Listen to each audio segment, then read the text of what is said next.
Ladies and gentlemen, good morning and welcome to our analyst conference today. We will speak about our results 2017, and then also we will speak about our new strategy 2022, Building for Growth. I have with me today Géraldine Picaud, our CFO since beginning of the year. She will later talk about the results 2017.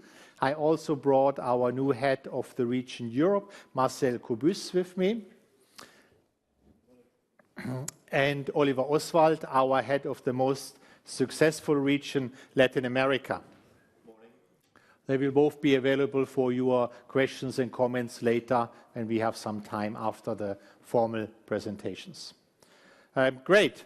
I like to take just a few minutes to give you an overview on the highlights and the key developments for 2017 and how we develop the business further. And then we go into more details with Géraldine. We had an excellent year 2017. We achieved a sales growth of almost 5%. Our EBITDA growth over proportional, over 6%. I'm very happy with this.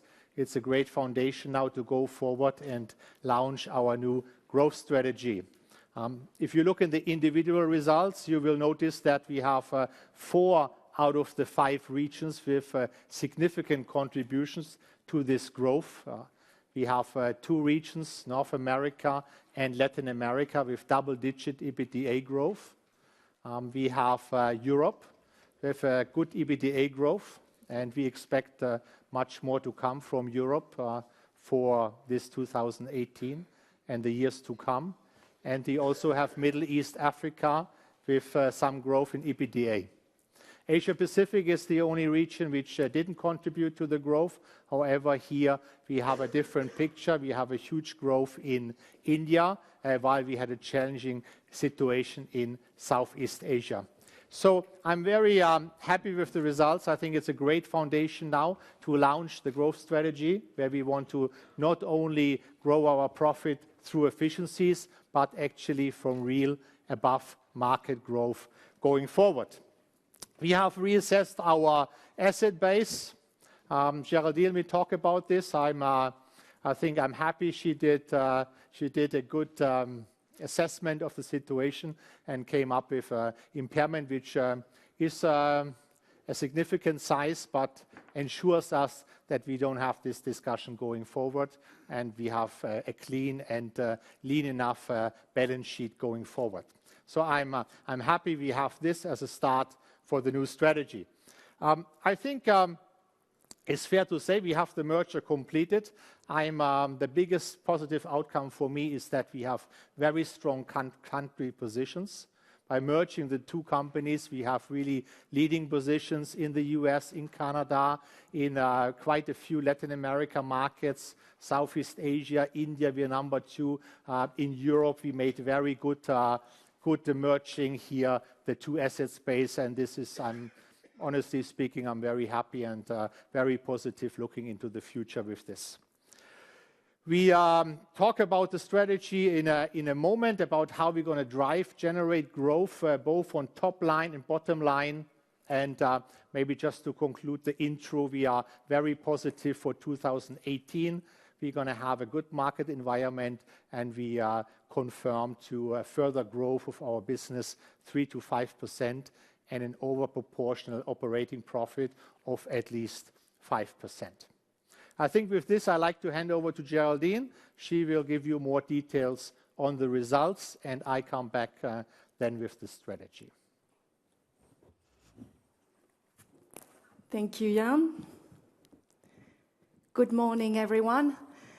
It's now been 8 weeks. I'm in the role and in the company. I'm very proud to have joined that company. Great colleagues, a great team I want to thank, and a great future. Okay, I'm going to take you through our annual earnings presentation, starting with the 2017 performance highlights. And as you can see, a very strong operational performance, fully in line with the guidance that Jan expressed last October. and that translates here into strong metrics. Our net sales amount to 26.1 billion Swiss francs, up 4.7% on a like-for-like basis, driven by volumes and price. 2 years after the merger, we measure our profitability through the recurring EBITDA, which was formerly known as the operating EBITDA adjusted, which excludes restructuring, litigation, implementation costs and systems linked to the merger and non-recurring items. Our recurring EBITDA is up 6.1% on a like-for-like basis, and our recurring EBITDA amounts to 6 billion for 2017.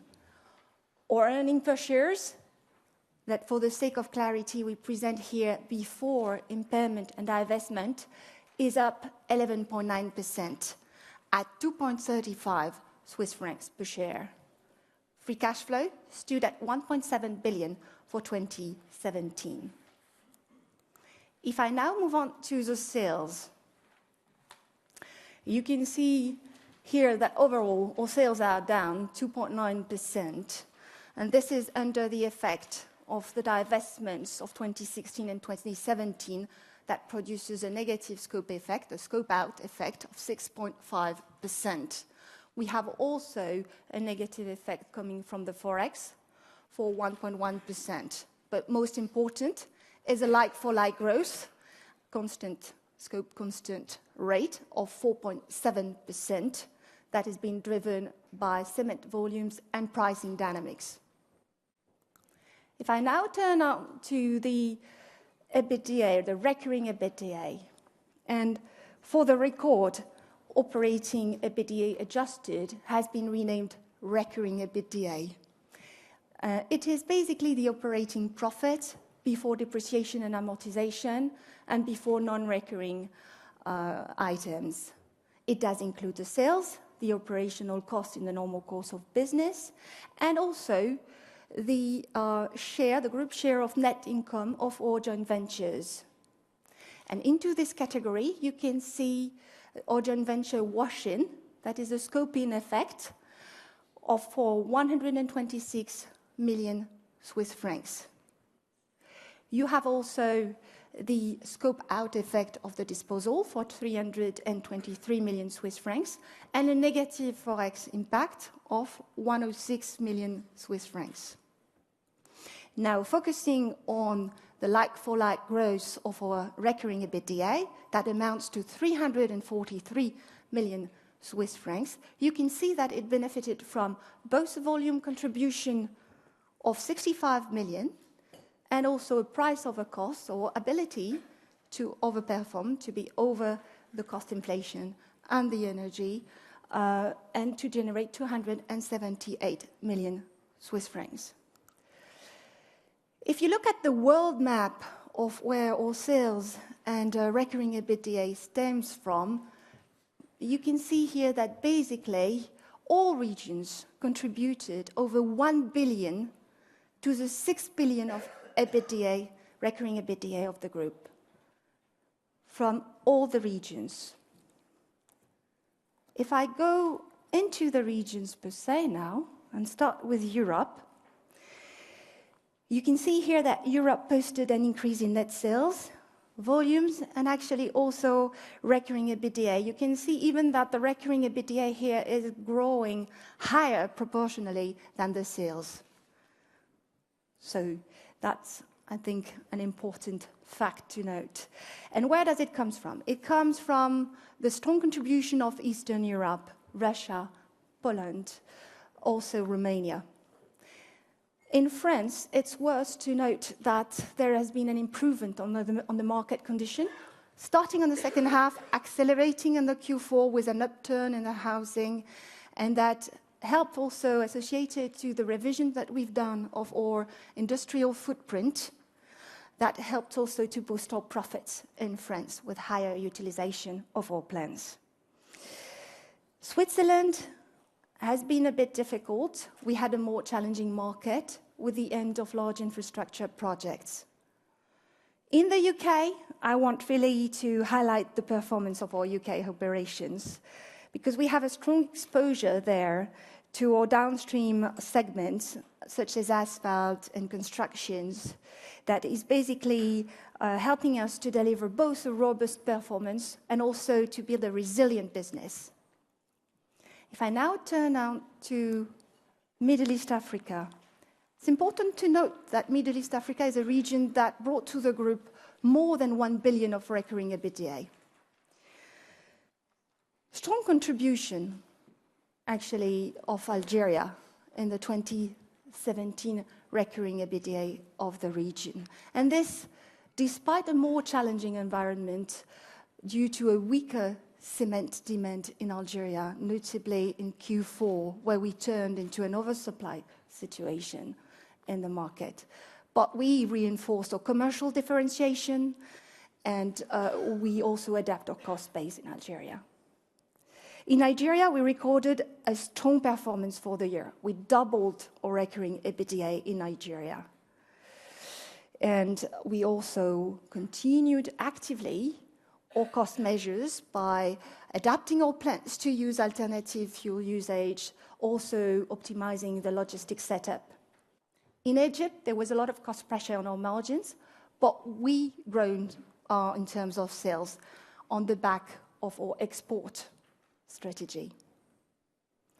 If I now turn on to Asia Pacific, it's a contrasted performance in Asia Pacific. As you can see, actually we have our sales growing by 6.7% on a like-for-like basis. We have a recurring EBITDA down 6.9%. But in India, we overperformed the market. We have strong volumes. We had good margins. And that was really supported by a lot of commercial initiatives, a lot of push on our premium products, all this in a favorable environment. In China, we also had a very solid performance, actually. And that was supported by the government initiatives on the environmental protection. And you know that all our plants in China are equipped with waste treatment. So it directly favored us.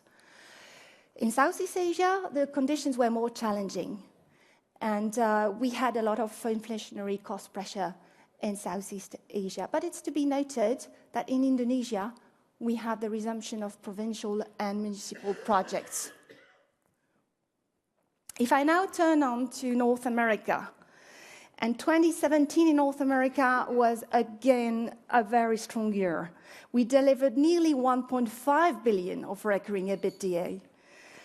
Look at the growth, double-digit growth on a like-for-like basis on our recurring EBITDA in North America. And that comes from both US and Canada.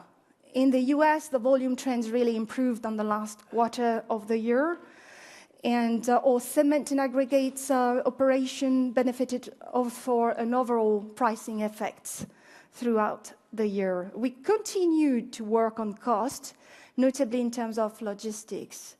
We have a flagship plant, St. Genevieve, that had a record production year in 2017. So in Canada, also strong volumes, strong activity, also improving at the year end in Canada West with a better situation into the oil sector in Canada West. If I move on to Latin America, so basically Latin America recorded a very strong year in 2017, a very solid performance actually in all quarters now. You've seen in terms of sales, recurring EBITDA and cash. And the region contributed, as you can see, more than 1 billion Swiss francs to the recurring EBITDA of the group. Overall in the region, we really focused into accelerating our route-to-market initiatives, and one of them is exemplified by the rollout of the Disensa franchise. Mexico, to have some comments on the countries of the region, Mexico did a very good performance. We had an excellent year with growth in both sales and profit in Mexico, driven by a favorable commercial differentiations and also backed by some projects, infrastructure projects, such as the Mexico City new airport, for instance. Argentina had a recorded year ever with a double-digit growth, sales and EBITDA. And finally, I would like to highlight Brazil, where we have ended our turnaround. Now the country is break-even. And even if the market is still challenging, I think our operations are doing well there. Now that I've gone through the EBITDA, the first line after the EBITDA is the impairment. And I would like to share with you that we have done our annual test of impairment of our goodwills, of our assets. So we have, with the team, taken into consideration all parameters, including, the country risk premium, and that has led us to recognize an impairment of 3.8 billion Swiss francs. This is non-cash. This is one time. And I believe this is a good redesign of our balance sheet to allocate future capital allocations to fuel our 2022 growth strategy. If I now move on to the P&L and the detailed P&L. So you can see here on the first line that our recurring EBITDA at real scope and rate has increased by 40 million Swiss francs. Our depreciation and amortization are broadly in line with 2016, and they are decreasing by 43 million Swiss francs. Our restructuring and others are also reducing by 121 million Swiss francs. This under the effect of a decreasing implementation cost, also under the effect of a reversal of a provision, and partially offset by some additional provision on restructuring and litigation. If I take into account the three impacts, I think it's worth noting that our operating profit, as you can see, is up 204 million Swiss francs, showing also the strengths of our operational performance. Now, if I comment the financial income and expenses, you can see that it has actually increased by 55 million Swiss francs. I'm talking, of course, before impairment and divestment. And this 55 are coming from actually a negative forex loss, plus actually some additional provisions on ongoing legal cases, offset by a lower cost of debt. This improvement in the cost of debt is about 15% improvement.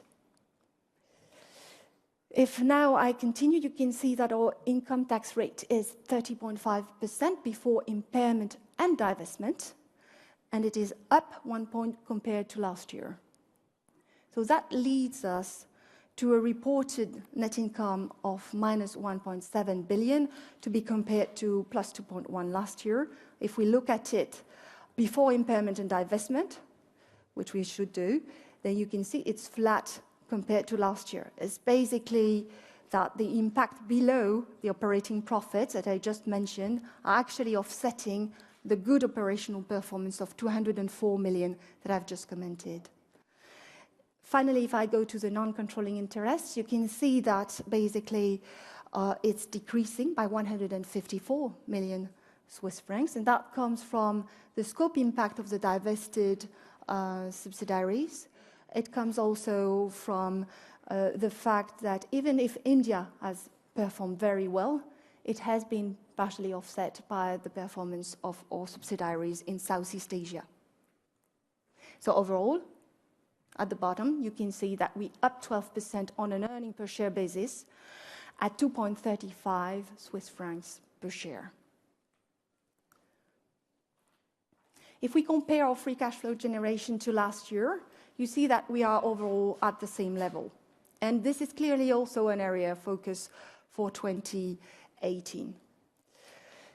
Basically, what we can see here is that the improvement on the recurring EBITDA plus the reduction on the CapEx spent and the reduction of the cost of debt are actually more or less offset by the increase in the working capital.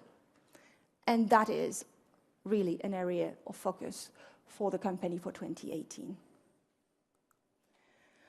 If I turn on to the net financial debt, well, first thing is that the debt is decreasing by 400 million, and that our leverage ratio is below 2.5, is at 2.4, in line with our objective.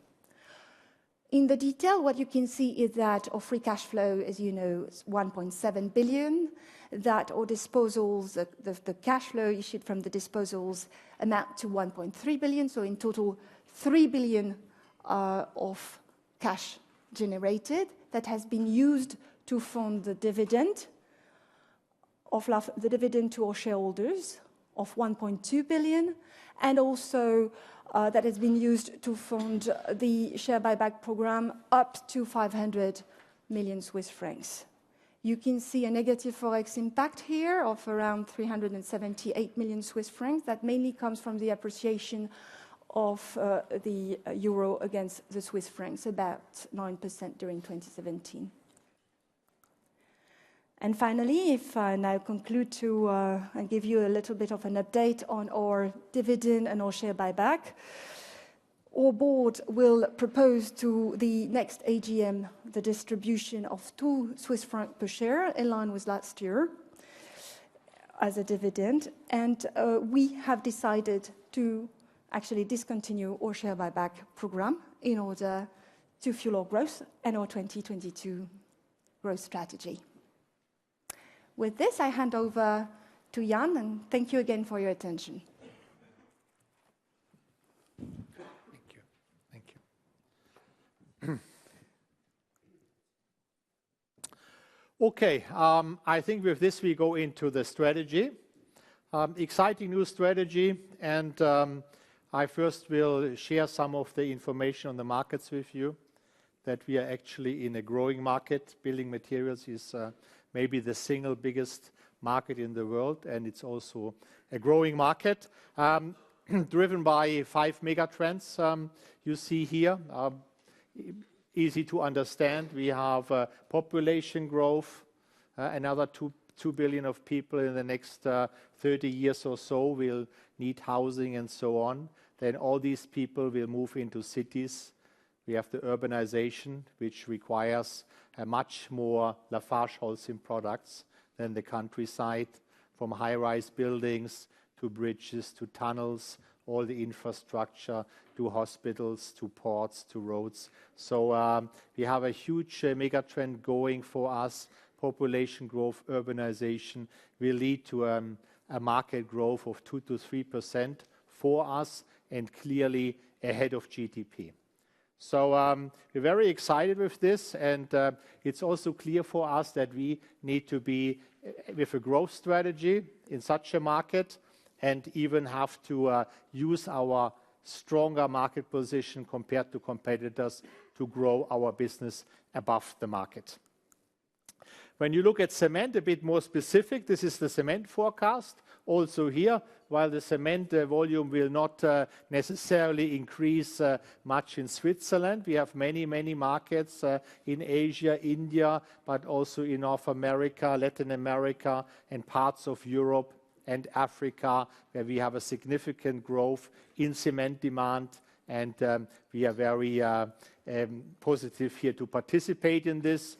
Our other business segments, ready-mix concrete and aggregates, will grow in about the same magnitude.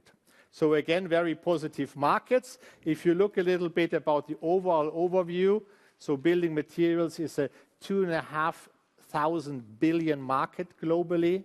If you take China out, like what we did here in the chart, it's over 1,700 billion in the rest of the world. And you see here our market position. Our traditional 4 segments are 3 of the largest segments in construction: cement, aggregates, and ready-mix concrete. And you see here the potential we still have. We have in cement, maybe our market share is 3%. Then in aggregates, it's 2%, and ready-mix concrete is around 3%. A big market, very fragmented market. So an ideal market to have a growth strategy. organic growth, investments, but also a lot of opportunities here for bolt-on acquisitions in these individual markets. When you look at our position here, again, I think the merger brought really a very strong asset base for us in the countries. We have leading market positions almost in all the markets we are active, and this is a great way to move forward. You look at our segments, and here I like to introduce our new segment. We're going to introduce Solutions and Products as our fourth business segments, another growth initiative. You will notice we already have over 2 billion Swiss franc in sales in products like precast, concrete elements, asphalt, but also mortars or insulation. We have these products are focused at the moment on very few specific countries, and this will be a great opportunity for us to roll this out into other markets. The profitability is already there, as you can see here, quite a good operating margin and also very low capital intense. This segment so has many benefits, closer to the customer, lower capital intensity, but huge growth potential. We have made our strategy simple. We have 4 value drivers, how we run the company from now on.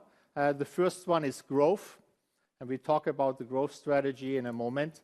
Simplification and performance, financial strength, and then vision and people. Let's talk about growth.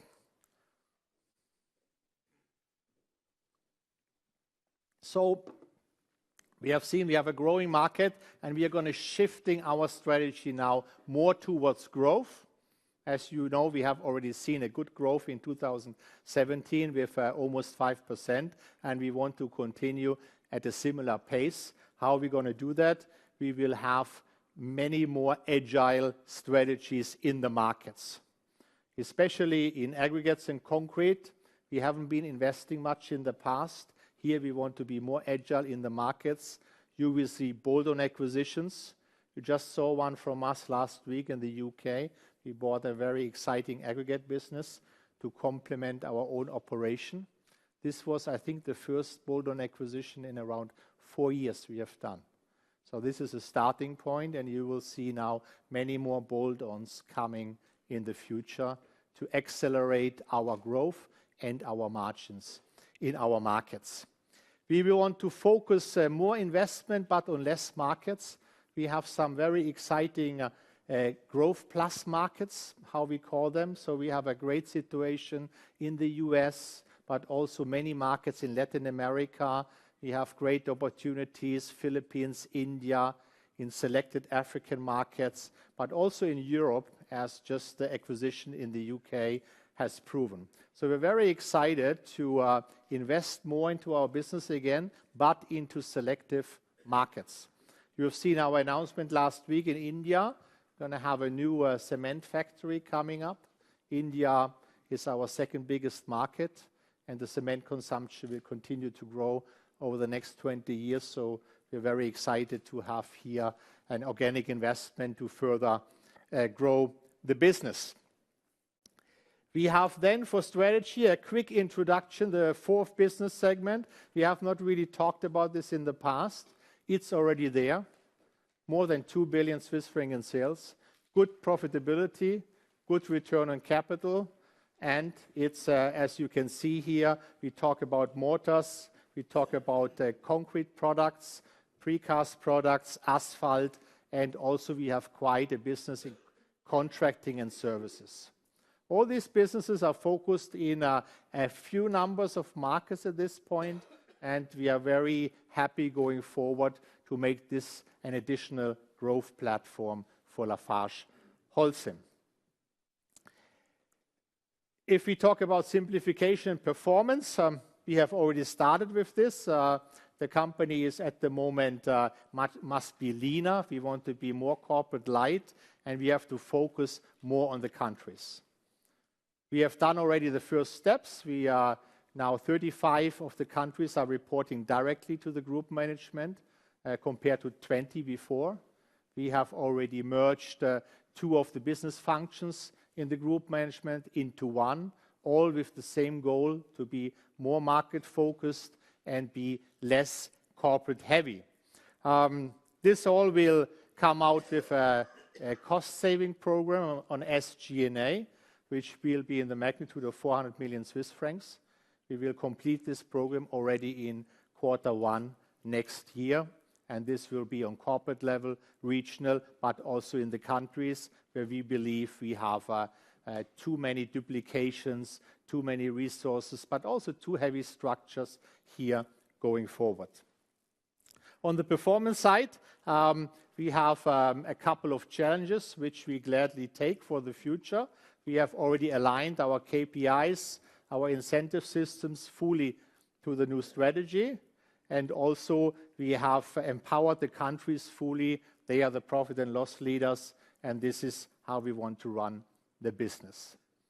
In cement, we have a very efficient situation. We have actually very high returns.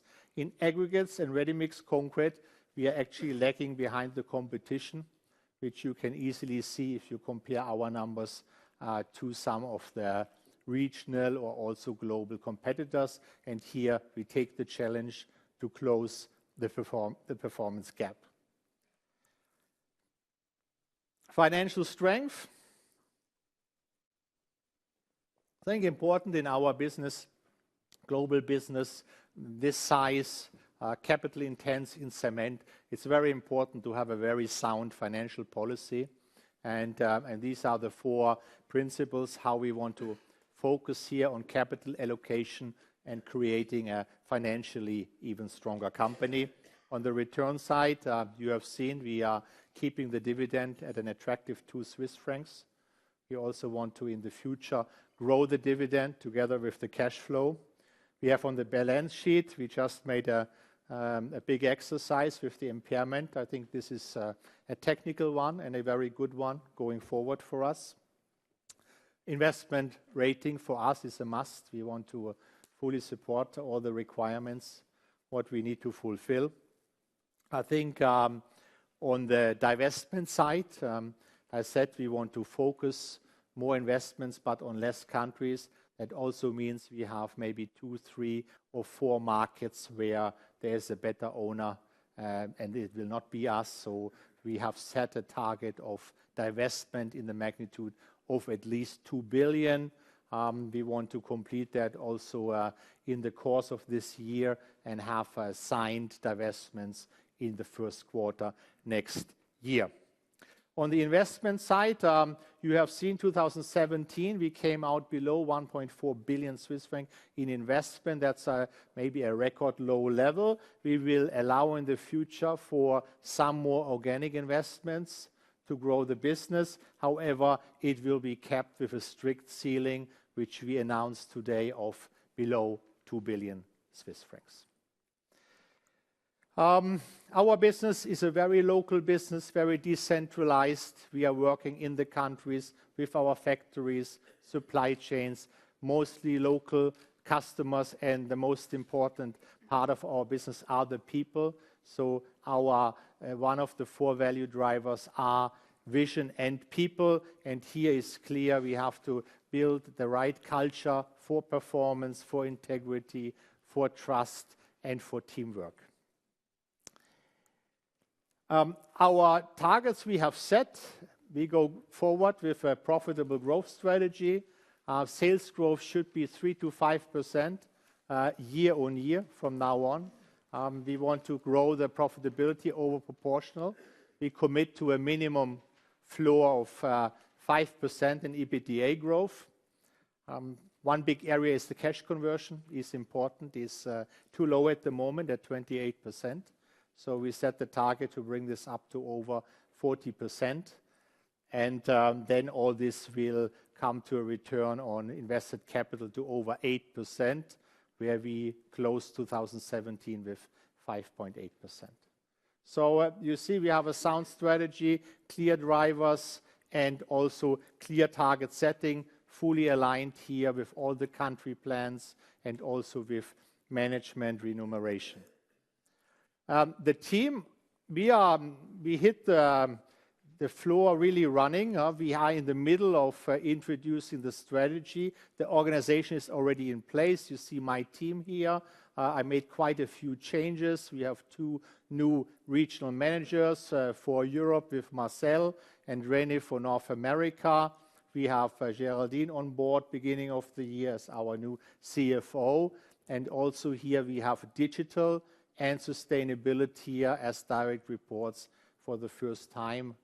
Of course, showing the big importance these 2 areas have for us going forward.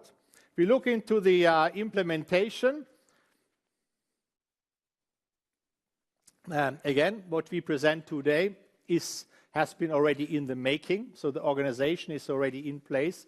You see the last 3 months we made quite some changes, not only to the group management, but also we eliminated 1 layer of management, bringing the 35 countries directly to the group management. We have full accountability on profit and loss for the countries and also for the 4 business segments: cement, aggregates, concrete, and solutions and products. So really a different performance culture and accountability compared to the past. We have new plant in India already announced last week, same as the bolt-on acquisition. So you can expect from us that we have a little bit more speedy execution of the strategy also going forward into the future. The rest of 2018, we will complete our review of the asset portfolio. So we will maybe select a few markets for divestments, and also we will select our growth plus markets for the next rounds of investments. We will have dedicated growth plans for the countries and for the 4 business segments. And then our SG&A cost program will be fully planned and executed throughout the year, with the closure of the offices at Singapore and in Miami already coming up the next couple of weeks. Then we are targeting that for 2019 we have our organization, the cost saving, the new margins already achieved in Q1, so the new company ready to hit new profit and loss levels in Q2 2019. With this, I come to the outlook. We are very positive for 2018 with the achievements 17 and very good markets. We are confirming that net sales growth will be 3 to 5% for the full year, and over proportional operating profit, minimum at 5% for the EBITDA, and the capex will be below 2 billion Swiss francs. I think with this we can go to the Q&A session, if there are any questions. A few. And Géraldine and myself will be happy to answer any of them. Good. Hello. Thank you very much for the presentation. Arnaud Lehmann, Bank of America Merrill Lynch. I guess I'll just start with 2. First question is, you highlight the strengths of the industry and your vision about it. Could you please elaborate a little bit about the potential challenges? We know there are some emerging countries which are a little bit more difficult. There's more supply coming in places like Algeria or possibly Mexico. How do you see that? Is it cost inflation? Is it fragmentation? So the challenges of the industry is my first question. My second question is related to your acquisitions. You mentioned more bolt-on M&As. Would that be in existing markets? What's your objective? Do you want to consolidate some of these markets, or do you want to expand in more products in existing markets? Thank you. Good. I think for the M&A question, I think the bolt-on acquisitions, they are very profitable additions to the business if you do them right. They have to be rather in existing markets so that they can be bolt-on and you have synergies with your existing business in a certain market when it comes to customers, to channels, to operations, to supply chains. So the bolt-on ones we will target for existing markets and to create a value there. That's, I think, very important. We will, for the next question, we will fund these bolt-on acquisitions out of the cash flow, but also out of the divestment of assets going forward. Your first question, sir? The challenges for the market, yeah, that's a good question, and that's one of the most exciting aspects of building materials. What I personally like the best, it's a very decentralized market. So you have, as you mentioned, in every market you have a different situation, a different life cycle. So you sell bagged cement or you don't sell bagged cement, and the sophistication of construction is different. The players are different. The supply situation is different. So you need to have a very agile local strategy, and this is what is a lot of fun to do. Then you have to see that you always have difficult markets and you always have very bullish markets. And this is a little bit the game, I think, in the future. We try to run a little bit better. I'm not the person who likes to talk much about the problem countries, because if I have 5 problem countries, I have 10 very bullish markets. And this is a bit building materials. We have to run much more country-based and more agile to make a great business.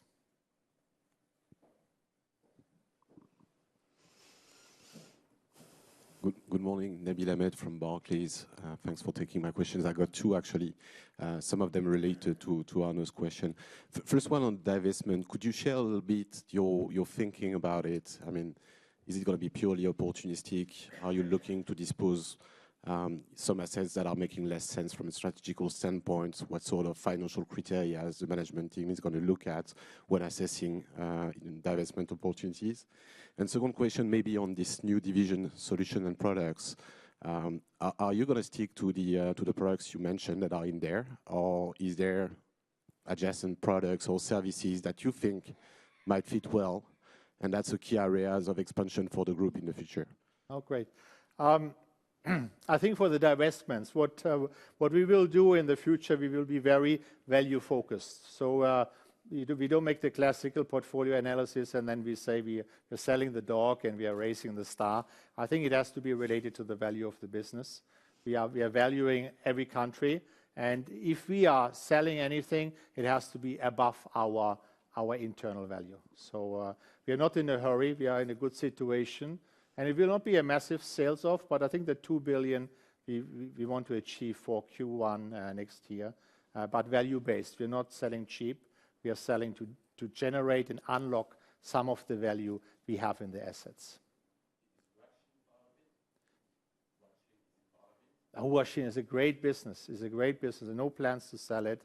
That's one of the jewels we have actually in our portfolio, with a great growth potential and a lot to learn from the way how they do the business and the process. Your second question, solutions and products. I'm really excited that we have already so many opportunities existing in the company. So we're talking about a precast, so prefabricated concrete elements. This is a huge growth segment in building materials. All the buildings you see, they're using more and more prefabricated concrete elements compared to doing the molding on the construction site. So we're going to analyze our existing business and try to find a way how we can multiply it. Then we have, related to this, we have concrete products. It's also exciting. In a few markets we have concrete products. It could be pipes, can also be concrete tiles for flooring. Also here we will first analyze what we have precisely and how we can multiply it. Then we have our asphalt business, very nice business, but only in a few geographies. So here we do the same. Try to find out, can we multiply it? Then we have contracting and services, quite a successful business, but also only in a few markets. Same for mortars or insulation. We also have smaller businesses there in very limited geographies, so also very exciting to start with. So we have already quite some segments, so we analyze this first before we would make a bold move to go into another segment.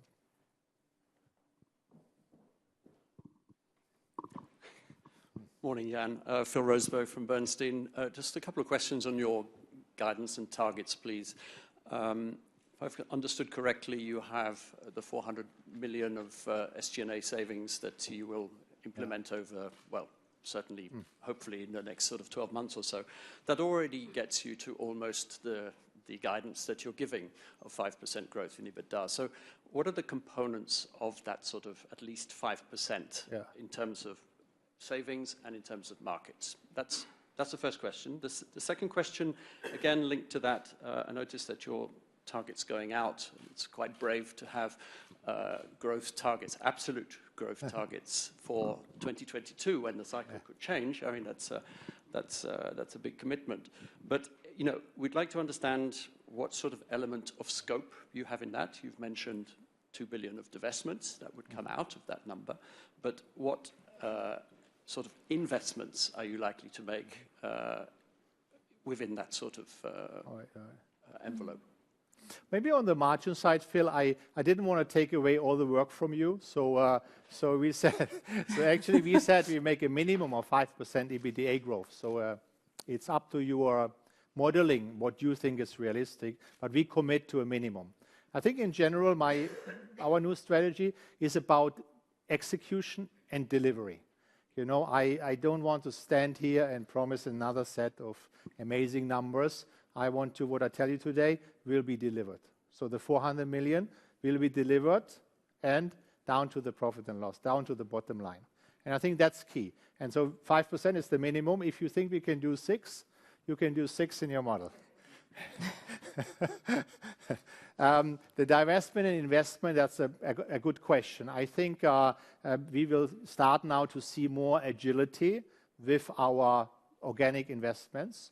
So we closed 2017 with just below 1.4 billion investments. That's a kind of a record low. So we allow now the countries to have another 500 million for growth investment. That's quite a good number.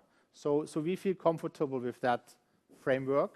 And then we will use some divestments to fund other growth opportunities like bolt-on acquisitions and so on. So you're saying that roughly the sort of the M&A acquisitions versus divestments are going to sort of equal themselves out over that period? That would be an interesting aspect of your model, but I think it's about right. It's about right. We want to fund the growth through the divestments. Yeah.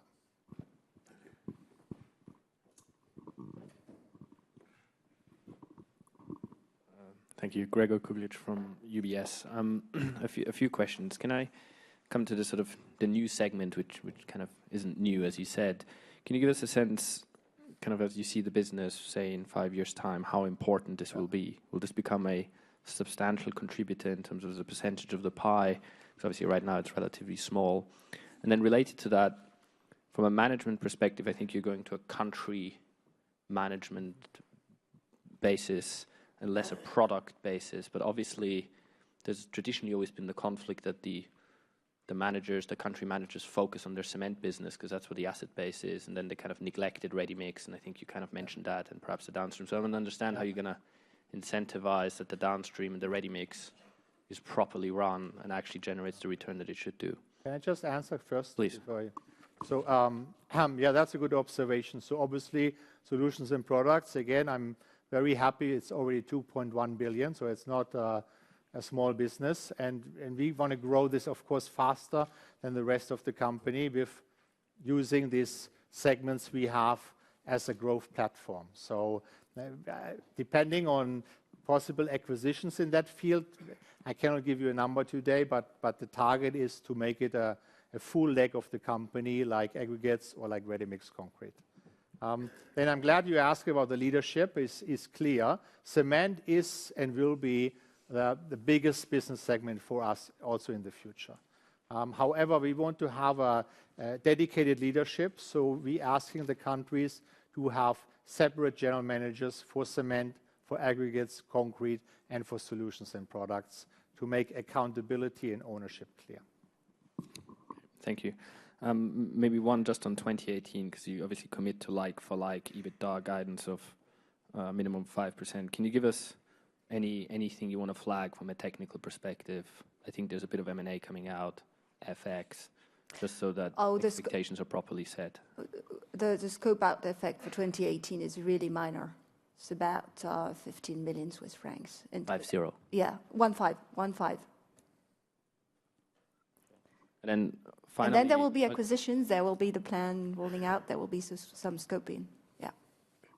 And then perhaps finally, in the accounts, there's quite a lot of restructuring litigation costs. Can you elaborate a little bit more what's in there? Is that already covering the 400 million cost out? Have you provided for all of this? And if not, what is the cash cost to actually achieve these 400 million savings? We don't give really detail on that, about the 400, Gregor.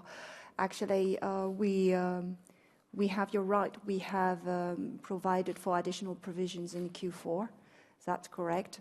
For unexpected, actually, litigation cases and some restructuring costs as well. That doesn't cover the 400, that's future. That doesn't cover. Okay, thank you very much. Good morning. Jean-Christophe Lefebvre-Moulenc, CMCIC. I have, let's say, an amicable remark and 2 questions. The amicable remark is to be disappointed. Ich bin sehr enttäuscht. I don't find the traditional table with volume and prices disappeared. It's really a pity for us analysts. It's your own decision, but I fully regret. First question, in solution and product, it is, let's say, strategic U-turn, especially with formulated products, the motors.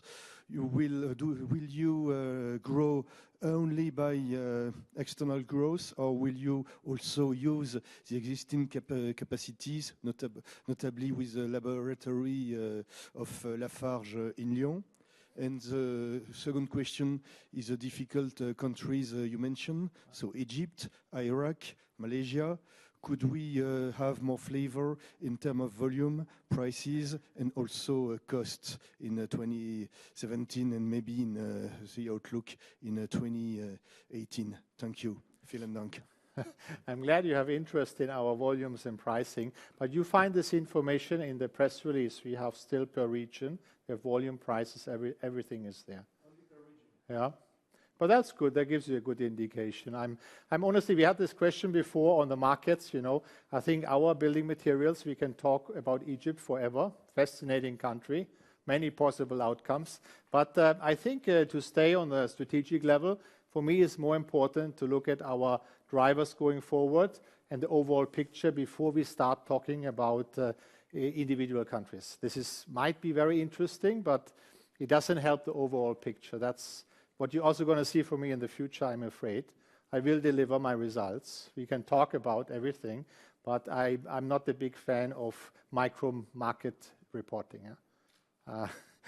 For the solutions and products, I think we have an exciting opportunity. We have a few markets, a few countries where we have a very successful business in 1 or 2 of these segments. So we will try to copy and paste. So we have the opportunity to actually roll some of these products and platforms out. And then, as you say, we're also going to look for acquisitions.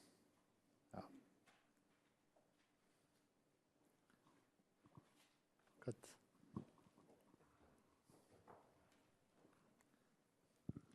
It's John Fraser-Andrews from HSBC. My first question is around cost savings, and see that there was a big surplus last year in your price cost dynamic. Could you talk to what cost inflation was last year? It was at 9 months, it was running about 3.5%, and say what prices did against that. And then once we got that information, perhaps you can just say how much cost savings are going to be a feature of your growth moving forward. Obviously, the mergers synergies are done, but there were additional cost savings in previous years. Is that still an ongoing feature of the group? The second question is minorities and joint ventures. Are there any plans to tidy up any situations within the strategy and possibly go into new joint ventures as a possible tactic? Géraldine, you take the question on inflation and... Sure. We estimate our inflation without the energy at around 3 to 4%, and the energy inflation per se at around 12%. Yes, for sure. What you've seen, the price of the cost is over all this inflation, obviously, and it does include some cost savings for 2017. The 400 million are obviously at constant inflation. Now, that, as Jan said, purely going down to the bottom line.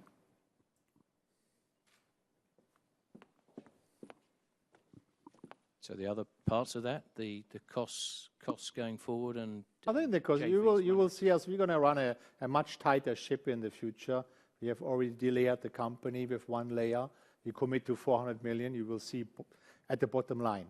So I don't know so much about the past, how happy you were with the cost initiatives, but we will deliver in the future.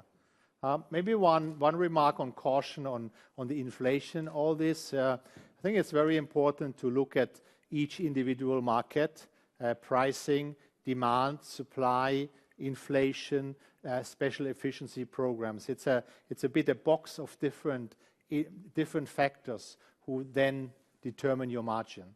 So just to look inflation or cost, that's too simplistic. That's why we also give this responsibility much more to the country in the future, because they are in the best position to decide what's best in that market. And then JVs and minorities, what's the plan moving forward? Well, I think we have a good set of JVs at the moment. We don't have any plans at this point in time to increase the number.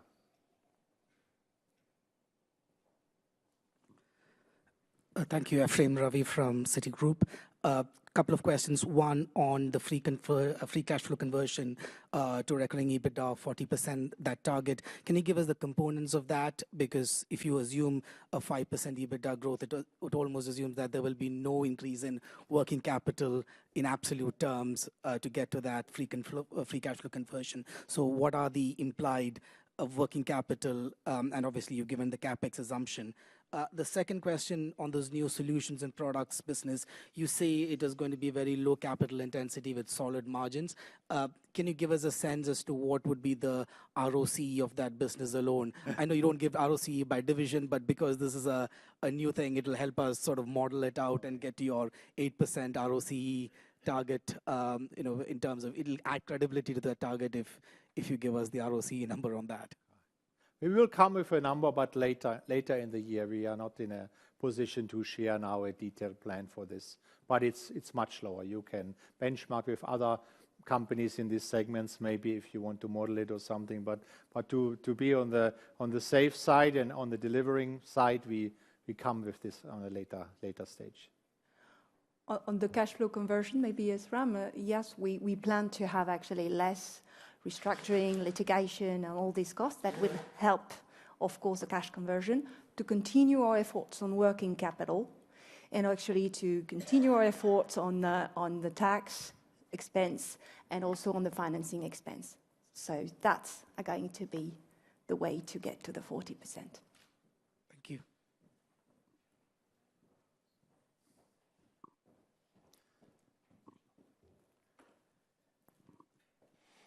Remo Rosenau, Neue Helvetische Bank. Going back to the 40% cash conversion target again, that would lead to roughly 2.83 billion free cash flow in a few years if EBITDA goes up a little bit, as you have in mind. That means you have 1.2 to 1.4 billion additional free cash flow available. If it's true that you would fund your bolt-on acquisitions mainly via the divestments, you would not use that for acquisitions. So the other usage forms could be increase the returns to shareholders or reduce that further. So what should we expect, what you will actually do with this additional cash flow in a few years? Oh, that's a great problem to have, and no, we will do everything to be exactly at that point, and then if we have no investment opportunity, we will return to the shareholder.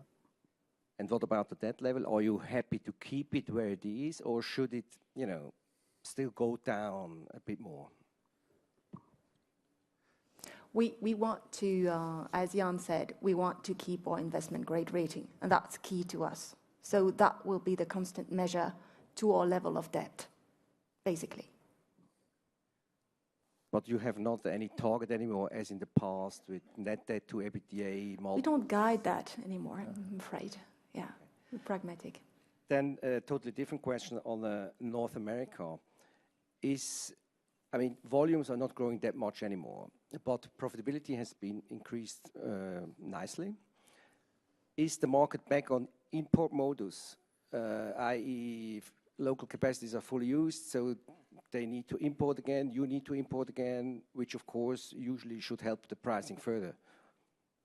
I think for the US, we forecast great markets for the years to come. A good supply-demand balance. We have a bit of imports, but that doesn't really change the market structure.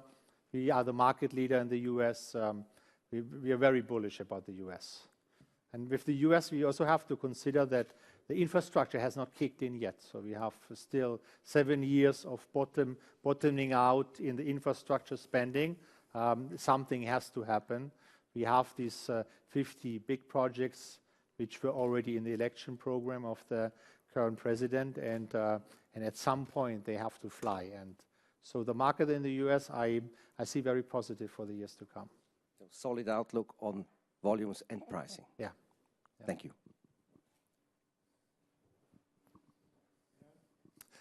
Okay, Bernd Pommerin von Tobel. 2 questions, if I may. First, a short-term question. Last year, you had a like-for-like revenue growth of 4.7% with a clear acceleration towards the end of the year. For the current year, you are now forecasting or targeting a net sales growth of 3 to 5%, which sounds a little bit more cautious than the growth which we achieved actually last year, while at the same time actually forecasts for global GDP growth are rather increasing. You also mentioned that last year cost inflation was 3 to 4%, and obviously in order to achieve a margin improvement, your top line should grow faster than your OPEX level. So wouldn't you be disappointed this year if you just achieved a net sales growth of 3, 4%? Well, let's see how the years go, Bernd. You know, it's again, our strategy is about execution and delivery. It's not about promises. So I feel comfortable with the guidance, and maybe later you can, together with Phil, make your own model up to take 5%. But at the moment, I feel just comfortable. I want to execute, deliver. I'm not here today to promise you Wonderland. Okay. Then one long-term question. This morning you communicated 4 targets for 2022. Yeah. 1 top-line target, 1 implied margin target, 1 free cash flow target, 1 capital efficiency target. And if I then look at your incentivation, you also are incentivized on EPS growth and relative share price performance, so 6 targets. If you have to prioritize these targets, or if you have to say which are the targets you focus first on, would it be fair to guess that you first focus on growth, because growth then should translate finally into margins and finally into improved cash flow generation? Is that fair to assume, or what is the priorities for these 6 targets? I think first, Bernd, I'm very happy that we could simplify our system. So also in the future, I apologize already, but we will not guide on 30 KPIs anymore. We will guide on these top KPIs we focus on. This is part on making our management much more focused, much more simpler, and much more successful. If you look at the targets, I think in our model with a market growing at 2 to 3%, so that you can grow 3 to 5%, this gives you a great opportunity to do both growth and margin improvement, because you leave the cost a bit behind, a bit lower. And this is what we try to do. So at the moment, I have no priority. I want to really run all these targets at the same time. And if we can achieve the growth 3 to 5%, the rest will fall in place. But I will never make a strategy not to make more money. This is, I think, one of the biggest mistakes you can do. Some people talk about, oh, let's go for market share or volumes or something. This I will never do. I want to make money from day one. So everything has to be profitable growth. Okay, very clear. Thank you, Jan. Martin Hüsler, Zürcher Kantonalbank. I also have 2 questions. One more strategic, and maybe turning to page 24 or slide 24. I was just wondering whether you could give us still a bit an outlook, how this pie might look in 2022.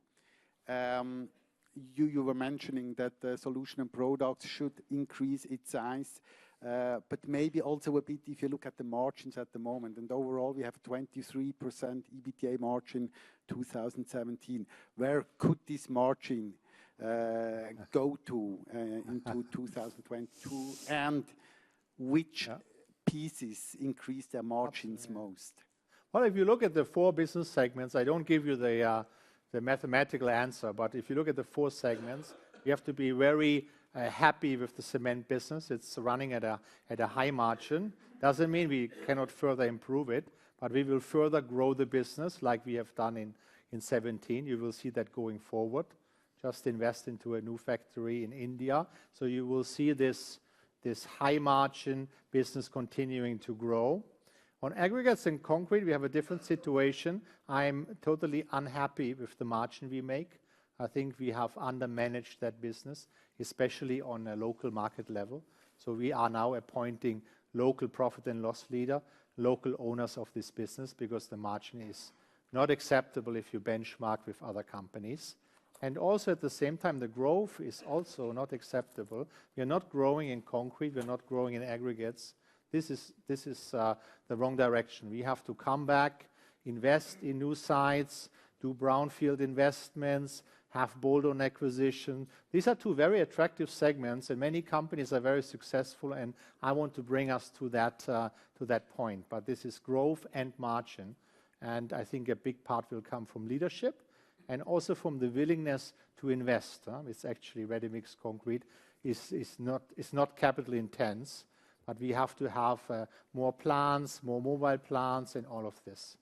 And then solutions and products is only on 2.1 billion level, so there's only one direction for this, to go up. And here I'm very happy to give you more details later this year, once we have properly analyzed how we can make global platforms of these segments. So the pie is going to be very exciting going forward. Okay, thank you. And then the other question is turning to cement and cement pricing overall. Could you maybe give us the price increase in the last quarter and actually the sequential price increase overall for the group, and maybe an outlook for 2018? In which countries did you increase prices already, and what do you expect a price increase in general for 2018? I honestly, we will not guide on markets in the future. This makes no sense. We're going to have a great situation 2018. We have overall good markets. We will have selective price increases in some markets. Other markets we have a pressure. We will not do it or not be able to do it. This is how we go forward. The whole pricing has to be handled by the country head and not by the CEO of the company. So we give that down, and we have the KPIs we talked about before are also the KPIs for the country head. So even I have no big discussion what he should do with the pricing, because he should know better than me. If he or she doesn't know better than me, we have a different problem. But the pricing or volume decisions in the markets have to be taken at the highest level of competence, and that's not me. That's the country head and his responsible manager for cement. But overall, I answer your question, overall, I think we're going to see a good margin situation for 2018.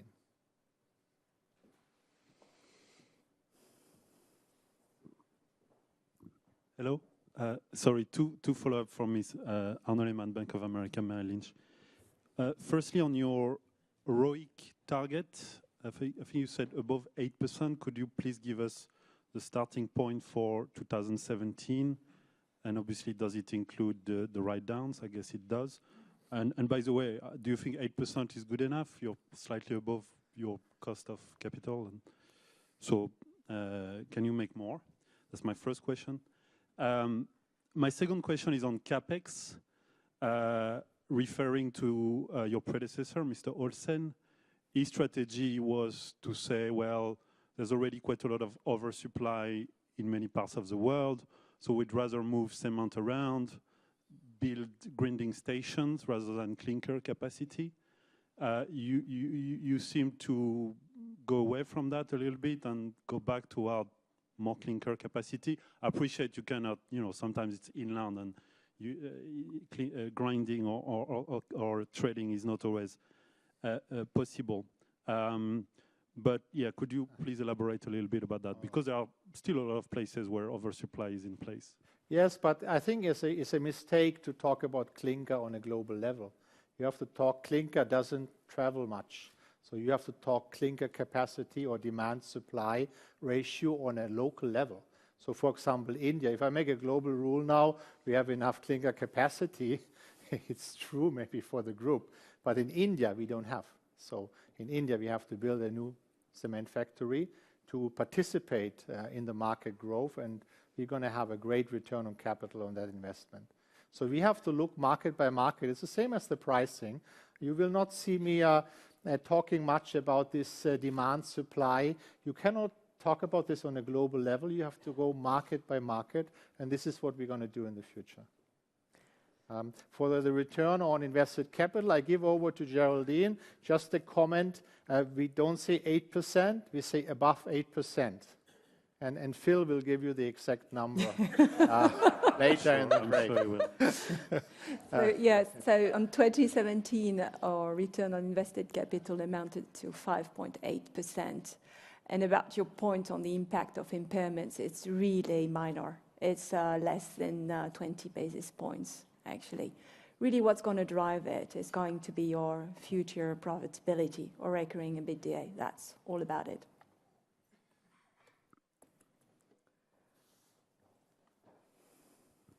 Johannes Bornes, Antinvest. I will come back to pricing and not from the market side, but more on the efforts you did on improve the pricing due to value add you bring to your clients. Can you elaborate a little bit more on this? How much room you still see, maybe region per region there as well, obviously. How much room you see to improve the pricing just due to the fact that you were selling your products too cheaply in the past? That's the first question. Second question is coming back to capacity. I understand that is really regional. One has to look at it on a regional basis, but if I see the risk and chances or risk and opportunities you have, I was surprised to see you do some investments in India, but understood because there you have really, you're probably close to full. So where is the chance to do more investments, or where are you tight in terms of capacity on the clinker side, production side, and where are you potentially you have too much still, or you have to grow faster, if I may say, without saying that you have to divest. But you know, the capacity topic you cannot solve on a global level. You have to sell. But region per region, maybe the bigger markets. Even in the region, even in the region, there's no point discussing it. You have to discuss country by country. What's your demand supply situation? What's the pricing? How many players you have? What are the competitors doing? And price increase is a target for every general manager in my company. It's clear. But we don't say we make a 5% price increase. It's possible in some markets. Maybe in some markets we can do more. And there are markets we have a heavy pressure and we are maybe happy to keep the price. So again, you know, you will see, I will commit to my financial targets. You will see all that end of the year, but the pricing topic is a difficult one. And we have cost inflation, everything, and the local person is much more competent to take that decision than me. All right, thank you.